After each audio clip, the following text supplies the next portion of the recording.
미국 10년 국채 금리가 5%를 찍었습니다.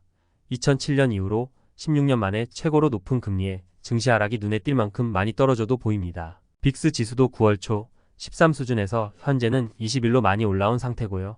피어 앤 그리드 인덱스도 26으로 극도의 공포 영역으로 넘어가기 직전입니다. 채권 금리에 대한 두려움이 시장을 짓누르고 있는 분위기입니다.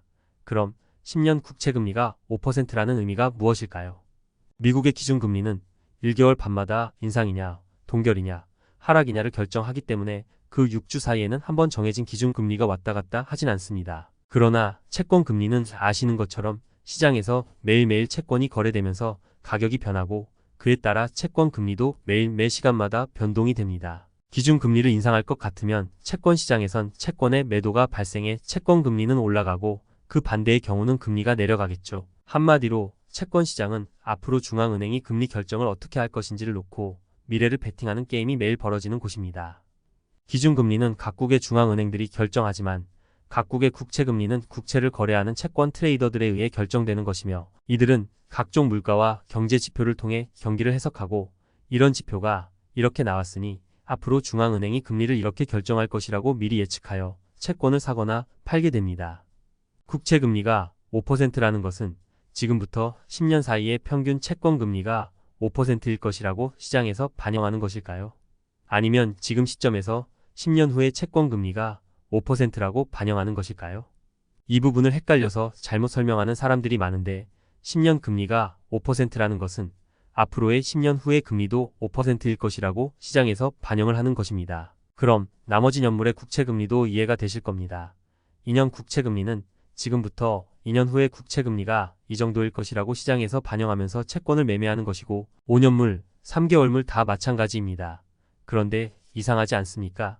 5년 후, 10년 후의 금리를 어떻게 예상한다고 자기들 마음대로 그렇게 채권을 매매하는지 말입니다. 그래서 장기 채권으로 갈수록 트레이더들이 예상하면서 매매하여 만들어진 그 채권 금리를 크게 신뢰할 필요가 전혀 없는 것입니다. 이들의 미래 예측성은 오직 단기 채권에만 그 신뢰성을 보이며 우리도 단기 채권 금리를 보며 중앙은행이 앞으로 금리를 인상할지 아닐지를 판단할 수 있는 것입니다. 특히 3개월 국채금리가 중앙은행이 결정하는 기준금리를 가장 잘 반영한다고 알려진 채권인데요. 한 달에 한 번씩 발표되는 생산자물가지수 PPI나 소비자물가지수 CPI, 개인 소비 지출 지수인 PC 등을 통해 트레이더들은 한 번이나 두 번만 있을 중앙은행의 금리 결정이 이럴 것이라고 예측하여 채권을 매매하는데 예측해야 되는 기간이 짧다 보니 갑자기 터지는 예상 못한 이슈가 아니라면 이들이 예측하는 3개월 채권금리가 기준금리를 가장 잘 따라가며 맞춘다고 보는 것입니다. 현재 미국의 기준금리는 5.5%이고 3개월 채권금리는 5.4% 수준입니다.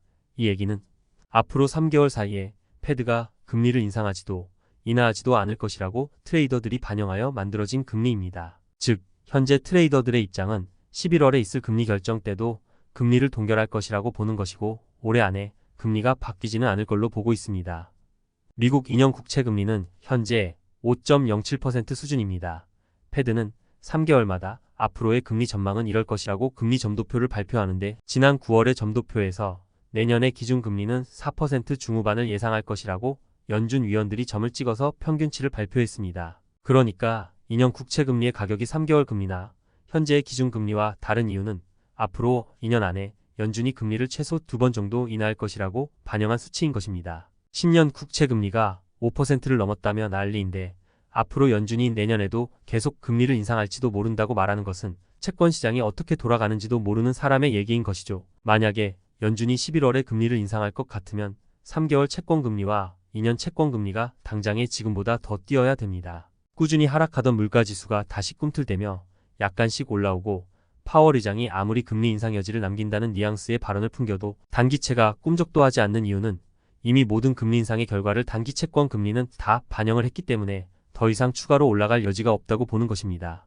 10년 채권 금리가 무섭게 오른 이유는 미국의 채권 발행이 단기채를 더 많이 발행할 때도 장기채를 더 많이 발행할 때도 있는데 요즘은 장기 채권을 더 많이 발행하고 있다고 하죠. 미국 정부가 필요한 예산 집행을 위해 채권을 발행해 판 돈으로 재원을 충당하는데 시장에 장기채 공급이 많아지면 자연스레 가격이 떨어져 금리가 올라가겠죠.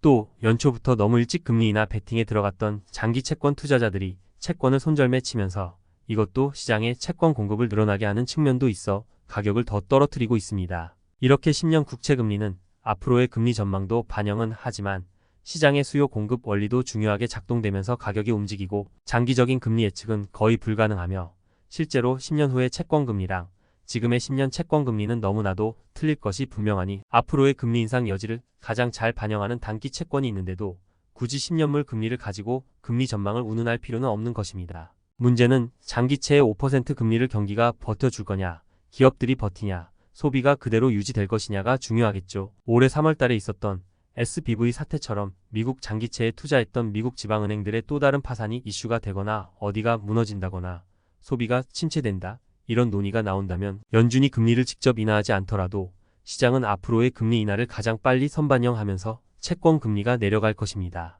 그래서 SBV 사태가 터졌을 때 4%였던 10년 채권 금리가 3.2% 수준까지 크게 내려가기도 했습니다. 이때도 연준이 금리 인하를 하지 않았는데도 시장은 금리 인하를 선반영하면서 자기들 마음대로 금리를 조정한 거죠. 특히 이 3%대에서 장기채를 샀던 사람들은 채권 가격이 꼭대기일 때 채권을 매수한 거나 마찬가지라 지금도 포지션을 유지하고 있다면 SBV처럼 고통이 엄청날 겁니다. 그러나 5%를 찍은 지금 시점부터는 10년물인 장기 채권도 살 시기가 왔다고 봅니다. 만약 4%의 금리에서 채권을 매수한다고 했을 때 예상이 틀려서 손절매해야 되는 금리는 4.5%가 넘어가는 수준일 대로 잡는다고 했다면 지금도 이 시점에서 10년물을 사서 금리가 5.5%가 넘어가는 수준만 아니라면 계속해서 장기 채권의 포지션을 가져가도 된다고 봅니다. 10년 국채 금리가 5.5% 이상을 돌파한다는 것은 2008년 금융위기 직전의 10년 금리보다도 높은 수치며 거의 2000년에 닷컴 버블이 붕괴할 때의 10년 금리에 육박하는 수치입니다. 현재 시점에서 10년물의 장기 채권을 매수하는 투자자는 앞으로 10년 금리가 5.5% 이상은 돌파하지 않는다는 기준을 잡고 매매하면 될 것입니다. 그리고 미국의 경제 성장률이 앞으로 10년 동안 계속 5%를 찍을 수 있으며 그 10년 사이에 한 번도 경기 침체가 없을 수 있다고 확신할 수 있습니까? 그렇게 확신하는 사람들은 단기든 장기 채권이던 미국 국채는 절대 매입해선 안 되는 포지션의 입장인 사람인 거죠. 98년도에 러시아처럼 미국 정부가 채권 갚을 돈도 없다며 모라토리엄을 선언할 정도로 아주 심각하게 망가지지 않으면 지금 시점에서의 10년물 5%는 좋은 적기라고 봅니다. 앞으로 12월에 있을 연준의 금리 점도표 발표도 있으니 그때가 정말 중요할 겁니다. 계속 반복되는 얘기인 지루한 채권 얘기였지만 좋은 정보 되시길 바랍니다.